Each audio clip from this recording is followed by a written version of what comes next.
Hello my darlings! In today's video I'm going to be giving you a quick recap of Celebrity Big Brother episode 8, the live eviction. I am dropping daily quick recaps of this whole season, so if that sounds like something that you're interested in, click the subscribe button below so you don't miss out on any upcoming videos. And also, while you're at it, check out my Big Brother recap playlist to catch up on all the episodes you may have missed. And without further ado, let's just get into it. So, the main event of tonight's episode was most definitely the live eviction. The public voted for Lauren to be evicted, which I absolutely knew would be the case, and also Sharon left the house as we know she was a temporary housemate. But before we get into the eviction talk, let's talk about the antics in the house during the lead up to the eviction. The scene started with Nikita in the diary room, and he was telling Big Brother that Fearne is struggling with being nominated. He was seen comforting and supporting Fearne quite a bit in last night's episode and in the live scenes, and I found that quite funny because he was the one that actually voted for her. Twice actually, and his reasons were genuine because he did say, I'm voting for her because she doesn't seem to be gelling with anybody, or rather not that she's not gelling with anybody, that she's being a bit isolative basically, and that he feels like everybody should stick together. But he was the one that was supporting her quite a bit.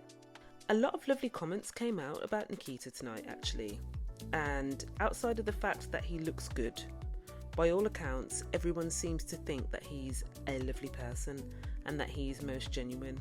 Another bit of tea. So, Levi and Fearne were talking, and they were talking about his childhood.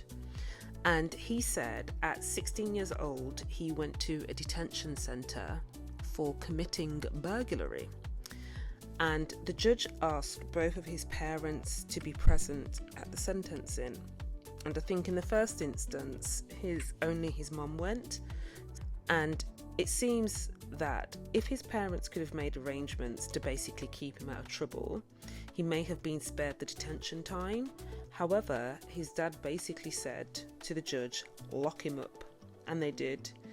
And he's never been able to forgive his dad for that. His dad has passed, and he died before they had a chance to reconcile. And he never went to his funeral.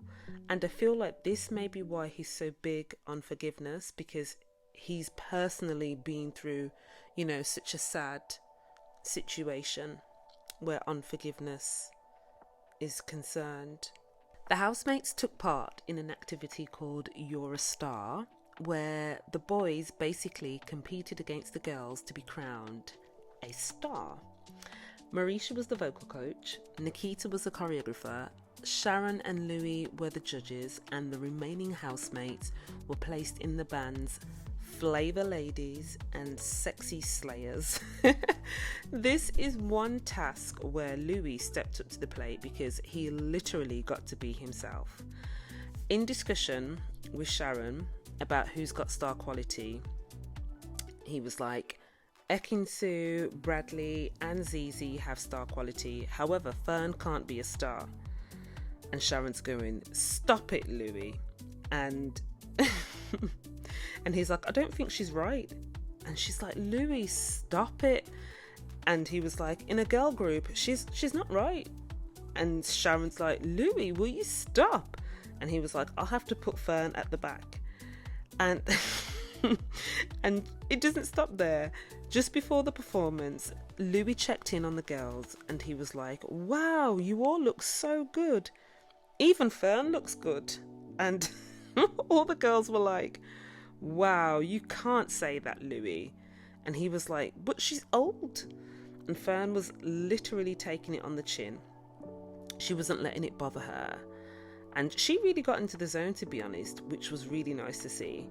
And he had the nerve to repeat himself again, you all look so good, even Fearne. And Zizi was like, Louis, you can't say even. And he was like, look, I'm the one that's judging, you're not, and I'm not going to change. Honestly. Anyway, both groups performed. They all had a brilliant time doing it, and they all got along well. And I will say, David was doing the absolute most. He was the diva of the Sexy Slayers, and he came with some winning vocals. He was really funny, and I would say probably Ekin-Su was the Beyonce of Flavor Ladies. Speaking of Ekin, her and Fearne were in the kitchen, and she said to Fearne, "Oh, let me show you something I'm thinking of adding into a dance routine." And Fearne was like, "You can save the routine for your OnlyFans." Like, what? Fearne?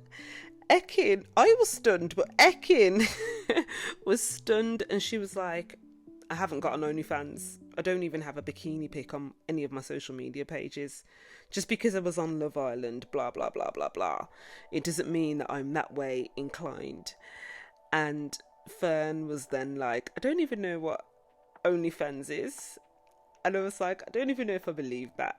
And then she went on to say, "So do you do any online work of that nature?" And at this point I'm thinking, what is Fearne on? Has she been drinking what Louis's been drinking?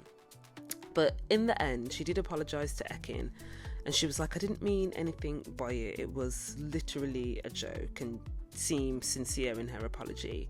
And this probably explains why a bit later on, Ekin-Su had a bit of a moment with Sharon, and she said, "I don't have provocative pictures online. However, when I dress sexy, I'm afraid that I'm perceived as basically a provocative person, and I don't want to be.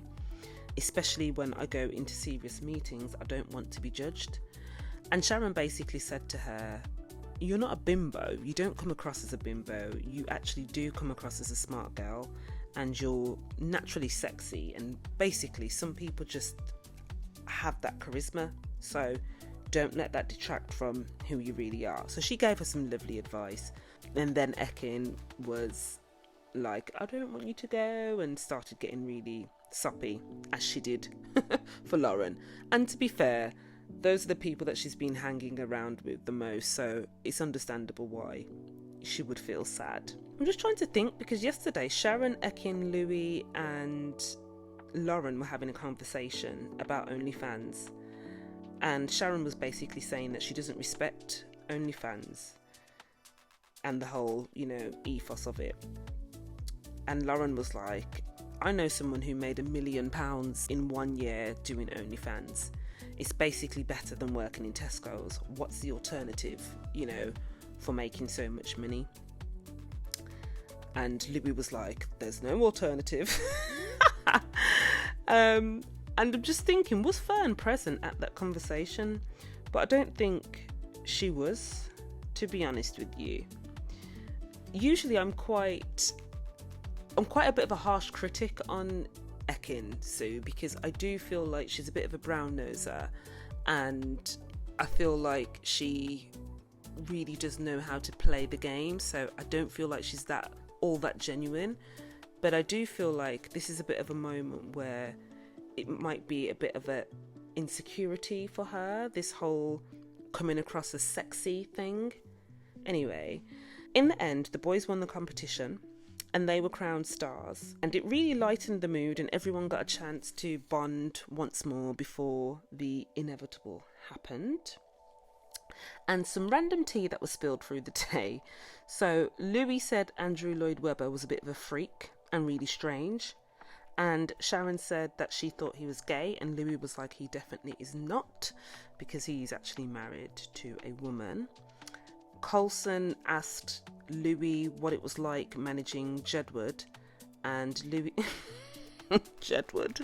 Louis said Jedward was vile, but they were a good novelty act, and he got $5 million for them. I told you guys, it's all about the money with him. He also, Louis also said that Ronan Keating was a prick, and everyone thought that he was a nice guy, and he definitely wasn't, and that Ronan Keating sacked him from managing him. So anyway, before the nominations were announced, Fearne went into the diary room and she basically confessed that she just absolutely loved this whole experience. And I believe her, to be honest with you. And yesterday I was a bit sceptical, but I actually do believe her. She's going to miss the companionship once she leaves. And if she did actually get to stay, she would count the extension as a gift, which I thought was really nice. And she was, again, tearful as she was saying this, as she always is. And Lauren said she was cool with being voted out. I feel like she basically knew that her time was at an end in the house. And Louis also said he didn't want to go home. So basically, he was a bit pissed by the sound of things that Sharon didn't save him. And he said he and Sharon don't always agree on everything. And her not saving him yesterday was not the obvious choice. The obvious choice would have been to save him. So once again, this guy is coming with his entitlement. He just doesn't stop. And finally, Sharon said she's ready to go home. She misses her family immensely. And she's mentioned this quite a few times before, but they are extremely close-knit. And she was obviously she was originally booked to stay in for 5 days, but actually she's been in the house for 7 days. So it may be that there was a bit of an extension.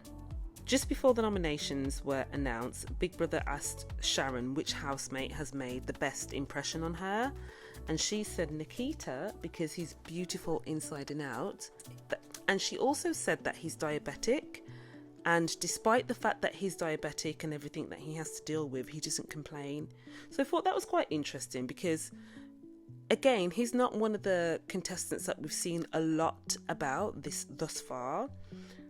And she also said Levi, because he has something she's looking for. He's at peace with the world, as she mentioned in the retreat last week. He's at peace with the world, and she hopes that he makes up with his daughter. And then, of course, Levi basically started getting emotional again. Eviction time. Big Brother announced Lauren had received the most public votes, and she left the house with a handbag containing only her lipstick, followed by Sharon.